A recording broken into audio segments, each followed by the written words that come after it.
गुरु तेग बहादुर सिंह जी के 350वें शहादत दिवस के अवसर पर रानीगंज के लायंस क्लब सभागार में गुरुवार को एक भावपूर्ण संगोष्ठी का आयोजन किया गया, जिसका शीर्षक मानवता के रक्षक था। इस संगोष्ठी का उद्देश्य सिखों के नवे गुरु गुरु तेग बहादुर साहब जी के जीवन, शिक्षाओं और धर्म तथा मानवता की रक्षा के लिए दिए गए उनके अद्वितीय बलिदान को याद करना और वर्तमान पीढ़ी को उससे अवगत कराना थे। इस सिंपोजियम में विभिन्न विशेषज्ञ और विद्वान शामिल हुए, जिन्होंने गुरु तेग बहादुर जी के अदम्य साहस, निस्वार्थ बलिदान और शिक्षाओं पर अपने बहुमूल्य विचार प्रस्तुत किए। मुख्य वक्ता अमृतसर से आए ज्ञानी परमपाल सिंह, रानीगंज टीडीबी कॉलेज की प्रोफेसर डॉक्टर शाबरा हिना खातून, रांची कॉलेज के रिटायर्ड प्रोफेसर हरमिंदर वीर सिंह, गुरु गोविंद सिंह स्टडी सर्किल के गुरुविंदर सिंह, पश्चिम बंगाल सरकार के हिंदी अकादमी के मनोज यादव थे।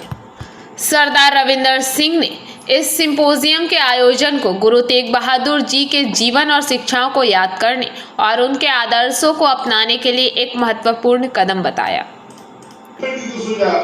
इस अवसर पर गुरुद्वारा प्रबंधक कमेटी के अध्यक्ष सरदार हरजीत सिंह बग्गा, महासचिव बलजीत सिंह, कोषाध्यक्ष वाधवा सुरेंद्र सिंह सहित कई गणमान्य लोग उपस्थित थे।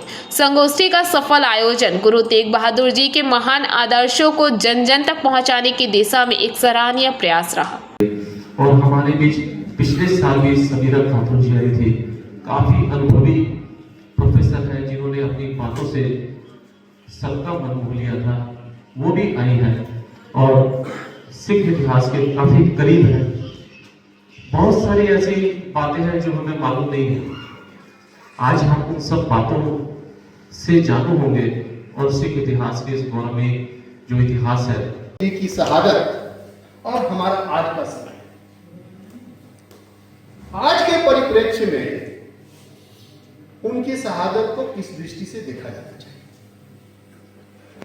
तो एक शिक्षक होने के नाते सबसे पहले मैंने ढूंढा कि बच्चों को क्या पढ़ाया जा रहा है उनके बारे में। तो मैंने पाया कि लगभग इतिहास के सिलेबस से वो मिटा दिए गए। हमारे हायर सेकेंडरी के सिलेबस में नहीं है, निचली कक्षाओं के सिलेबस में नहीं है, ग्रेजुएशन में है, केवल उस जगह पे है जहां औरंगजेब आता है। आप समझ सकते हैं कि हमारे देश के लोगों के इतिहास बोध को जो है उनके प्रतिनिधि हमारे यहाँ आए हैं, हम सभी का स्वागत करते हैं। जैसे number of commerce Subhash Sudesh Bhavna Rani, इसके अलावा लायंस क्लब के गणमान्य व्यक्ति यहाँ हैं, प्रेस क्लब के, इसके अलावा हमारे रानीगंज की LIC रानीगंज ब्रांच के हमारे डेवलपमेंट ऑफिसर्स यहाँ हैं। इसके अलावा सोशल एक्टिविस्ट हैं, गुरु गोविंद सिंह स्टडी सर्कल, गुरुद्वारा पंजाबी मोड़ की कमेटी, गुरुद्वारा आसनसोल की कमेटी के सदस्य यहाँ मौजूद हैं। मैं फिर से सभी का स्वागत करता हूँ और अगले कुछ समय के लिए इसी तरीके से आप धैर्य बनाए रखें। डोल गए तो क्या होगा, हमें सबको मरना पड़ेगा। कमाल का विश्वास था ना।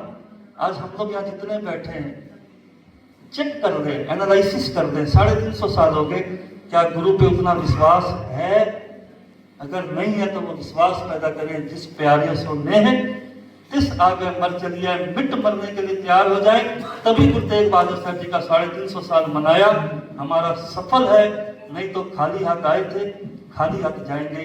फिर आयोजकों का एक बार तहे दिल से गुरु नानक, हिंदू धर्म के बानी फला, इस्लाम के बानी फला, ऐसे करके हम सबको पढ़ लेते हैं। थोड़ी सी उम्र बड़ी होती है, अगर हमारा इतिहास एक पर्चा होता है तो उस पर और ज्यादा मेहनत करके कुछ और जानने की कोशिशें करते हैं। लेकिन ये सबसे अच्छी बात है कि यहाँ पर जिन लोगों ने ये महफिल सजाई है, जिनकी तरफ से ये दिवस मनाया जा रहा है, उन्होंने ये कोशिश की है कि हम सबको एक बार फिर इतिहास में ले जाया जाए, पीछे की तरफ ले जाया जाए। और मुझे अल्लामा इकबाल का वो मिसरा याद आ रहा है कि लौट पीछे की तरफ है गर्दिश अय्याम को। तो थोड़ा बहुत हम भी देखने की कोशिश करेंगे और इसी बहाने कुछ और पढ़ लेंगे। ऐसी शहादत के बारे में जानना बहुत जरूरी है कि आखिर क्या वजह थी। जब हम जानने की तरफ बाकी पूरा हिंदुस्तान बचे, उनको कोई लेन देन नहीं है इस बात से। प्रॉब्लम ये है, हुक्मरान सेम, गद्दी same, Delhi same, Lal Qila same, तख्त सेम, धर्म बदला सेम। अच्छा, अगर मैं ये कह रहा हूं कि औरंगजेब धर्मी बंदा नहीं था, तो आज वाले क्या आपको लगता है धर्मी है? वो धर्म के लिए कर रहे हैं। बिल्कुल धर्म के लिए करना चाहिए, अगर करना चाहते हैं तो हिंदू राष्ट्र बनना चाहिए, लेकिन कम से कम हमें ये तो सुकून मिले कि हिंदू राष्ट्र में हिंदू लोग खुशहाल होंगे, उनकी तरक्की होगी। कोई तो बचा, किसी को तो तरक्की हो। लेकिन मैं जब दिल्ली में जाता हूं, कई रात को मैं सड़क पे चलता हूं, तो मैं देखता हूं हजारों हिंदू बेचारे सड़कों पे सो रहे हैं। तो मैं कहता हूं कि अगर 75 साल में ये हिंदू राष्ट्र अपने हिंदुओं को भी एक कमरा नहीं दे सका, एक छत नहीं दे सका, तो फिर ऐसे हिंदू राष्ट्र का करना क्या करें ऐसे हिंदू राष्ट्र का? जो हमें छोड़ो, हम तो मिनॉरिटीज है, हमें कुछ लो मारो, हम तो फंसे पड़े हैं, क्या कोई चारा नहीं? हम तो अपनी जंग लड़ रहे हैं, जैसे तैसे अपनी आइडेंटिटी की जंग लड़ रहे हैं। लेकिन ये तो बताओ हिंदुओं के लिए क्या किया? रानीगंज से सम्राट दास की रिपोर्ट, पीवीटीवी न्यूज।